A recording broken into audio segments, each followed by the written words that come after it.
Yo guys, what is up? My name is Frazzy and today I'm gonna bring you a very intensely close war. As you see, 28 to 28, and also before the screen, you've seen a nice win streak for a brand new clan. Now, as you can see, a 96.8% to a 95.5, and we also spent an extra 11 seconds in our attack average, which concluded us to win. And here comes the first replay from Y. Now, I haven't really seen this attack strategy, really. Honestly, I never really seen it. The Hog was able to make it in there and pull the CC out. This base was kind of weird for this attack strategy, but it worked out in his favor. It was also a very strange base. He pulls out the CC using archers and quad quakes into the core and everything, and it just all works out perfectly. He drops in his golem to tank for his wizards to take out everything there, and luckily he saves some wizards there to go ahead and funnel the bottom half as well, sends in his wall breakers, and here comes the next golem, and it's going to head down, and there's the rest of the wizards to help funnel. Now, a lot of his wizards are on the outside, but some do start to turn back in to try to help out. Now, he tests this one Valkyrie, and he goes in. So he's like, alright, let's go ahead and drop everything else in. I would have dropped my P.E.K.K.A.s honestly first to try to help tank a little bit. He drops in the heal. Some of the Valkyries turned around and came back in after they killed the Queen. Now, those Valkyries on the inside are taking a lot of damage. That Rage spell didn't hit a lot of Valkyries, but it did get the P.E.K.K.A.s, the Golem, the King, and the other P.E.K.K.A. on the Town Hall. The Queen's on the outside doing some cleanup, and a wizard just died due to the outside. Uses the Queen's ability.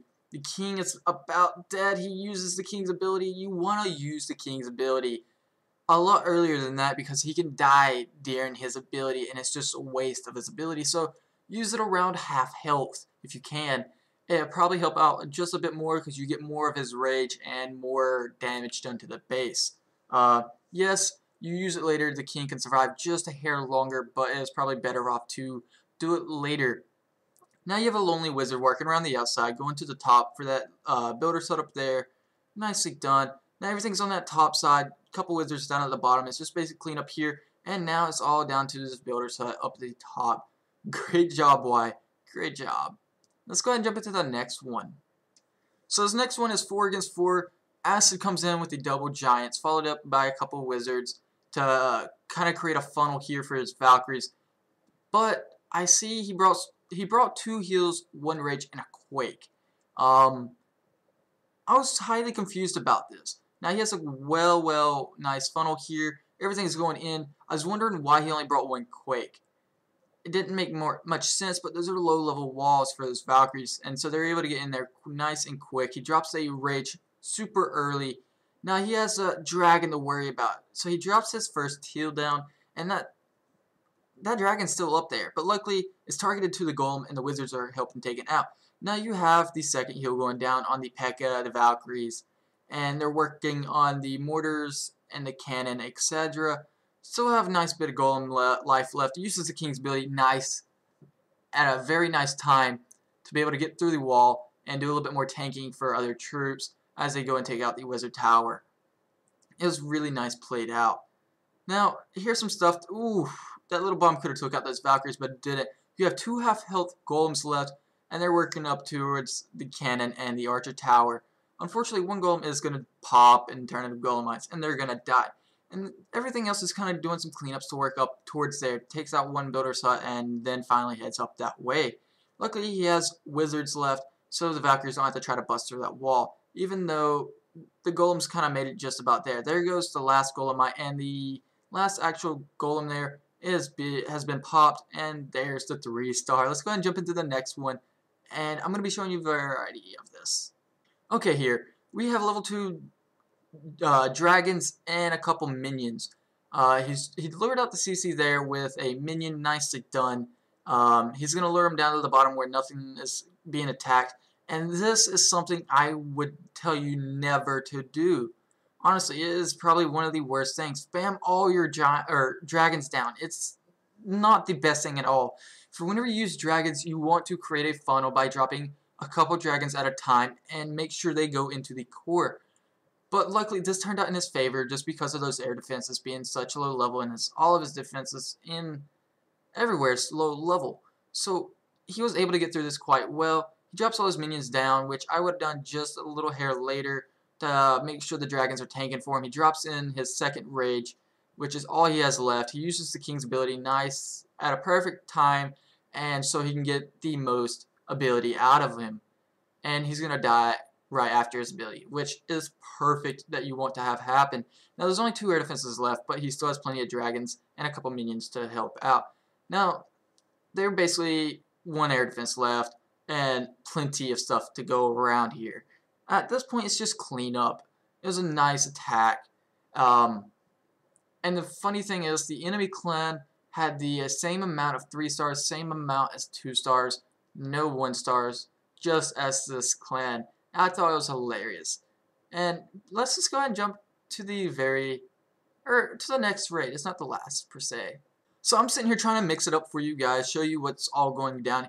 He lightnings the one and only air defense on this base. He has level 1 dragons and 19 archers. Uses 1 archer to pull out that CC. And this is...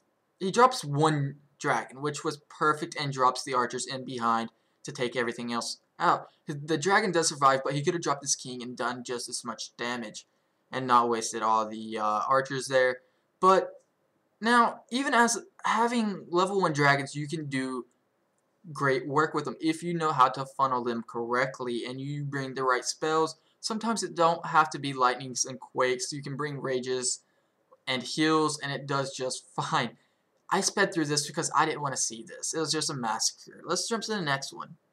Now, as you can see, there is only 1 air defense, and I was honestly looking everywhere to try to find it. I didn't see it, and it doesn't matter, but I thought it was funny because he has that dragon. He drops in his giants, and that's what made me not be able to see this air defense because I didn't notice it straight off the bat. He drops in his loon, and I found this so funny because this is where I was looking for that air defense.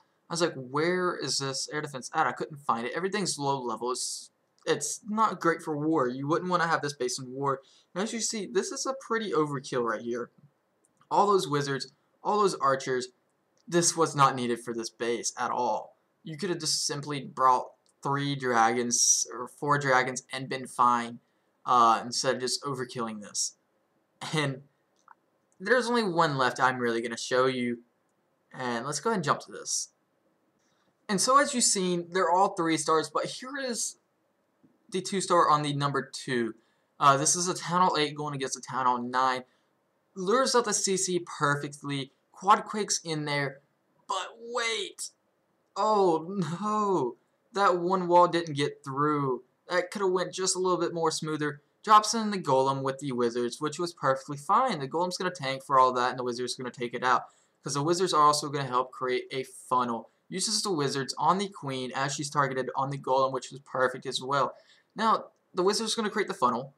You have a golem that's already about just to die. The expo starts to target, throws in the king, uses the king's ability to try to get some more buildings out there faster and taken down. Now, the wizards are taking out some damage, but here comes the wall breakers to go ahead and finish into that wall there.